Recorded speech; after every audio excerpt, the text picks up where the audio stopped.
The Bushcrafty Talks. What's up?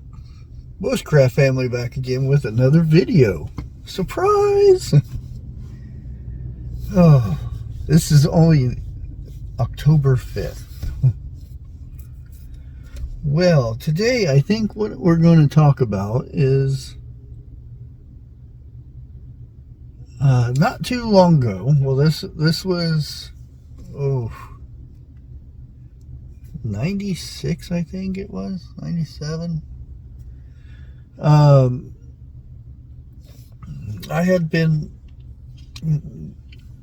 had started a league. My dad, my uncle, me, and my wife. My wife, never bowled or anything like that. I bowled when I was a kid. It was supposed to have been, I bowled weird. I'll put it that way. I don't bowl, I don't stick all three fingers in and bowl like a normal person. I can. And I've been told I should because I'm a really good bowler. But I have to make things difficult. I don't know. I had to make it more challenging, I guess. So I only stick my two fingers, the middle finger and the index finger, or not the index, the ring finger, and I put a curve on the ball so much that I have to stand in the other lane and bowl from the corner over. I curve it that much. Anyways, like I said, I make things more difficult than they already are. I think it's more of a challenge that way. But we decided to do a league one year. It was a winter's league, and my wife was actually pregnant at the time, and she actually did pretty good. She started and she had a pretty high handicap because just starting out. But as she was getting throughout the year, she was getting a lot better. And so that extra handicap helped out a lot. And we had to go somewhere for the weekend, so we weren't going to be there for that night. So we opted to do our set a day before. So we had officials watching us and everything. And I got up there, my first game was kind of bad. It was a 170, 178-ish, somewhere like that. The second one, I go up there and I'm not missing anything. I'm going all the way through, and I'm on the 10th frame. I have hit every strike, and then you get the extra one at the end. So I would have had the two extra ones if anyways. My uncle come up to me and says, do you know if you hit these last two strikes, you'll be in the newspapers, and they'll come down from Columbus and do a story about you and everything. Boom. I missed my next strike. But I picked up the spare, and I ended up with a 278, which I mean is not bad, but I would rather have the 300. And yeah, it was. I don't think if he would have said anything, I would have just kept on blowing strikes left and right. And I ended up winning the most. Unfortunately, this league, they didn't want to give out too many trophies to the same person, so which they ended up doing anyway to me. I had the highest game. I had the highest game with handicap. I had the highest series, so all 3 games. Even though my first one was only a 170, 178. My second one was 278, and my third one was a 258. So I got high series too, and then I got high series with the handicap. But they couldn't give me all the trophies for that. Plus, we ended up winning the whole league for the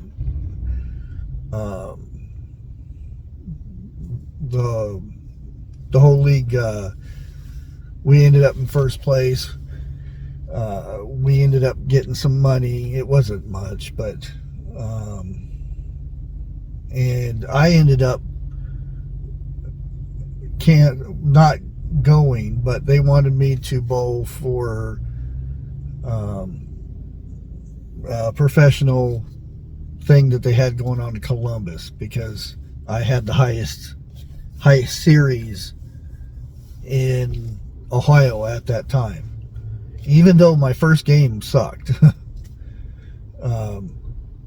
But you know, it is what it is. I never did go.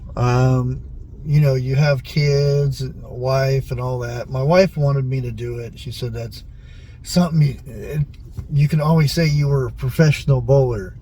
And I said, well, I don't. It's nothing. You know, I do it just for the enjoyment. I did it just to hang out with my wife. I did it to hang out with my uncle and my dad.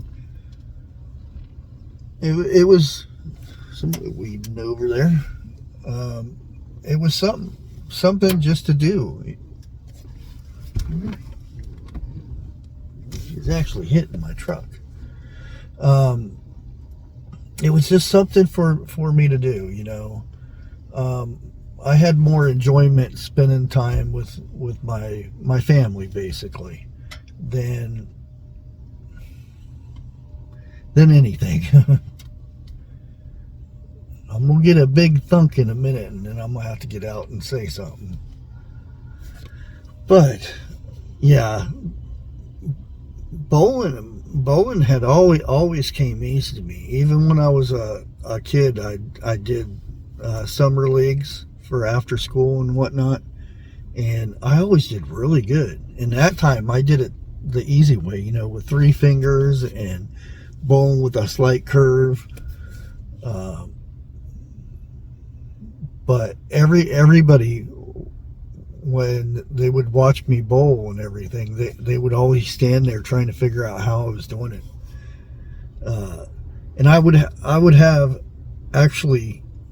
would bring 2 bowling balls with me. I kid you not.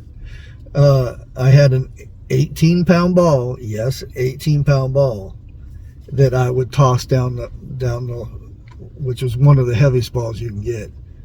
18-pound, and then I had a 12-pound ball, which is still pretty heavy, but the 12-pound ball I would use to pick up my 7 and 10 when it was on the corners. Mainly the 7, which is the pin all the way over to the right. Because with the curve, it's really hard to get to that corner. So I would sling that ball there, and it would almost backspin. But like I said, when I played, I really got into it, and there are people really freaking out that I'm talking to the phone here. You should be used to it nowadays. Everybody talks at their phone. But yeah, I thought I'd let you guys in on a little fun tidbit of me bowling. And I've been thinking about it, although I won't be able to do it until my elbow heals up completely. But I've been actually thinking about going down bowling a little bit. I don't know. I haven't bowled since I messed up my leg, so I don't. It may be more of a challenge to me to do it that way. And it may seem weird to some people, but bowling the easy way, you know, the way you're supposed to, the form and everything that you're supposed to do, it was just boring to me.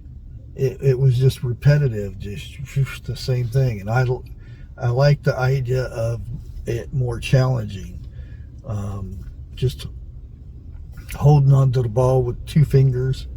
I even had my bowling balls drilled, and they only had 2 holes in them. So somebody would go to pick one of the balls up and think it was theirs, and there's no thumb hole here. And I said, "Yep." And they couldn't use them. I mean, if anybody tries to bowl with an 18-pound ball with 2 fingers, it's extremely hard. You have to balance that thing up like this, and then you bring it back, and you're still holding it with just 2 fingers. You don't have your thumb in there holding it for support, and then you sling it down there. It was a challenge, and I actually kind of conquered the challenge. And I think that's why I kind of stopped bowling after that, because I got good at doing it that way. But anyways, guys, I hope you enjoyed the story of my bowling days. But we will let you go, and like I always say, and I even have merchandise that says this: never give up. God bless.